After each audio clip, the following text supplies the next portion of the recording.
Pabor ka ba sa impeachment ni Vice President Sara Duterte? Okay, may isang no. May lahat po ba ay yes? Isang no lang?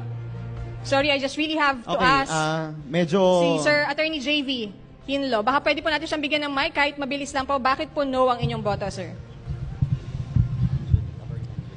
No.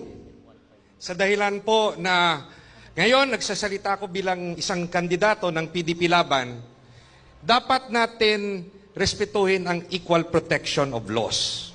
Bakit aatakihin lang si VP Sara at hindi natin pag-aralan at suriin ang confidential fund ng Pangulong Marcos at ng mga departamento na under kay Pangulong Marcos?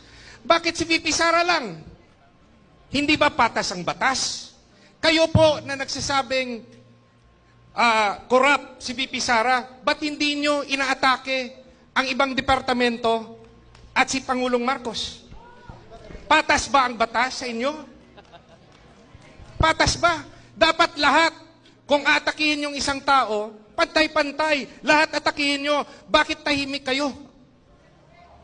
Salamat po.